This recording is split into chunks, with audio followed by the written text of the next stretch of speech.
Greetings all, and welcome to Daily Pali Reading. In this episode, we are going to go over the pronunciation of this very famous invocation to the Blessed One, offering reverence to the Blessed One, to the thoroughly enlightened Buddha. There is on this YouTube channel a Pali pronunciation guide, but that covers all of the letters. It's very, and there's no examples, so there's not much practice in that one. In this video, we're only going to go over the sounds that are in this particular invocation. And one way to get into that, if we look through here, we'll notice really there are 4 different vowels. And I'm going to talk about the vowels first, how they're pronounced, and then we'll put them in order. We'll go word by word. So the first and most prominent vowel that comes up, I'll put it down here, is, let's put it, might as well just write them all down.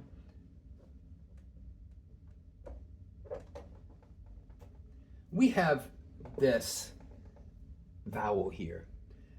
In English, we would just call this the letter A. In Pali, this letter represents the sound So you might think of the word cut, the in the word cut. Whenever we come across this short A, and I'll explain why I call it short in a minute, the sound is Here we have the same letter A with this bar over the top. I think sometimes called a macron. This is denoting that this letter it's a different letter, it's a long letter. The length of a letter in Pali really is primarily about how long a vowel is pronounced. So short vowels are half as long as long vowels, or long vowels are twice as long as short vowels. But in this case, the sound changes as well. This sound here, you could think of the English word father, So again, we have and this here, This letter, our letter O, does denote an O sound. I would say, anytime you have like a word zone, O, any O, I would just say O. And then we have this letter here, we would call it a U, So maybe put, like that. Maybe if you think about, just kind of underline what those stand for. So these are our 4 vowel sounds that we're going to come across. Again, O,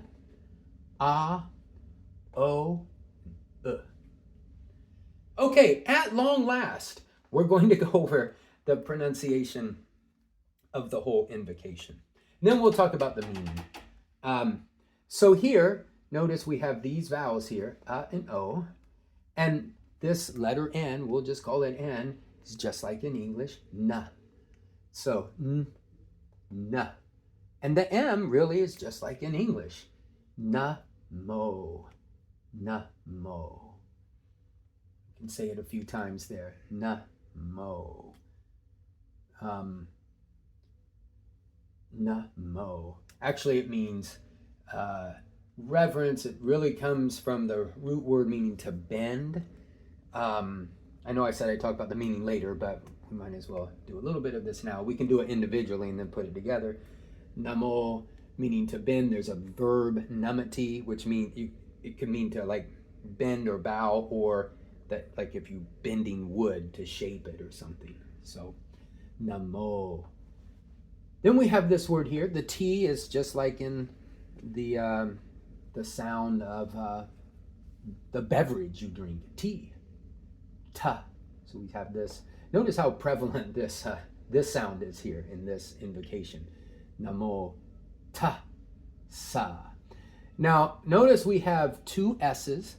When you get a double consonant in Pali, you really want to pronounce both of them. We're going to In other words, we would pronounce that much and just stop on the consonant, like tuss. And then we would add sa, tassa, tassa. If you see two consonants, we want to do our best to pronounce both of them. So, Namo tassa.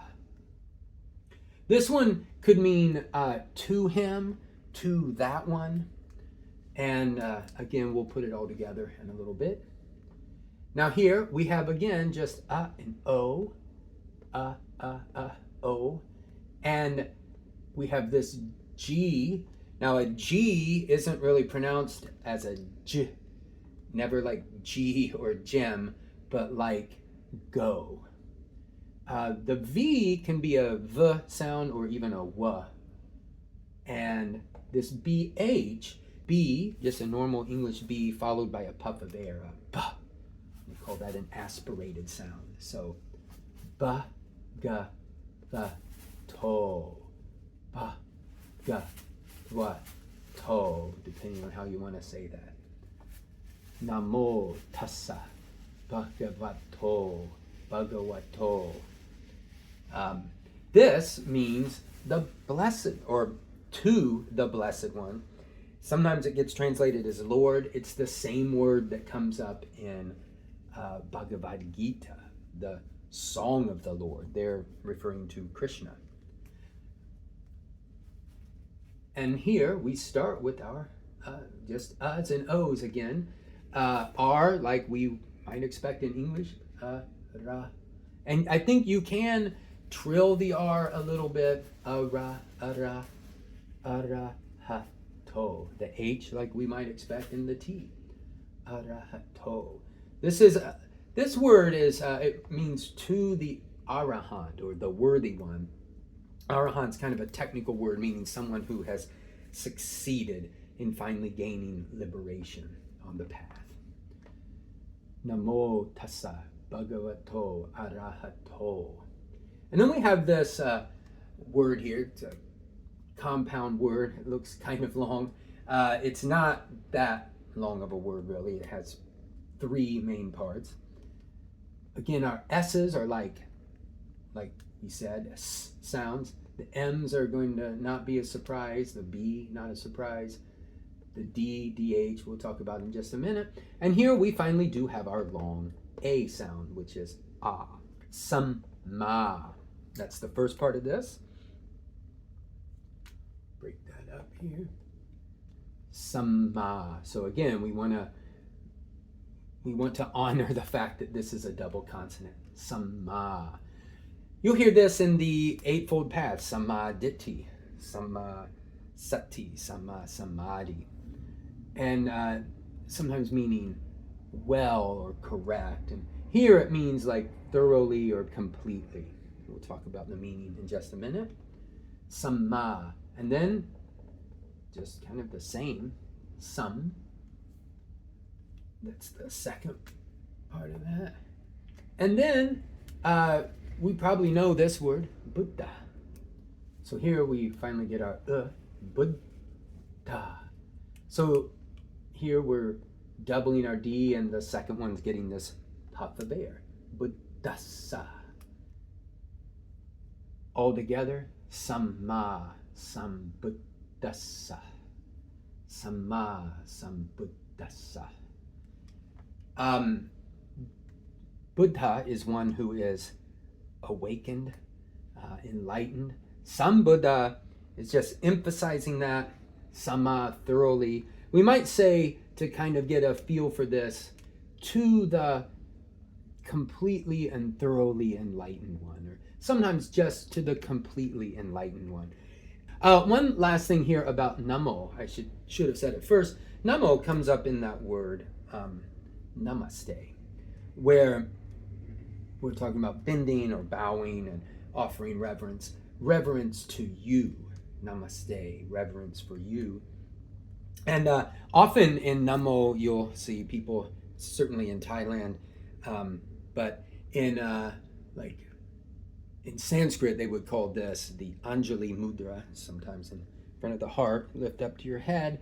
Anjali meaning, I think, like the cavity that's formed in your palms there, but might you can correct me on this, might come to mean something like blessing. You can let me know about that.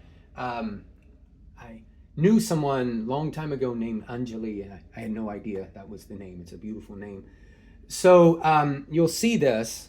This can help us remember what Namo is about. It's about offering reverence. So we'll pronounce this one more time, and then we'll talk about in English.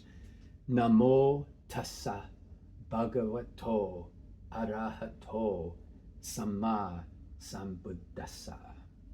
One more time. Namo tassa bhagavato arahato sammāsambuddhassa. I'll say it one more time because normally it's said 3 times. Namo tassa bhagavato arahato sammāsambuddhassa.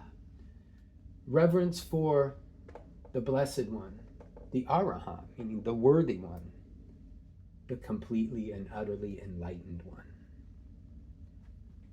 So, dear listener, if you have any questions, I'd be surprised if that's completely clear, but so let me know if I glossed over something that is really important.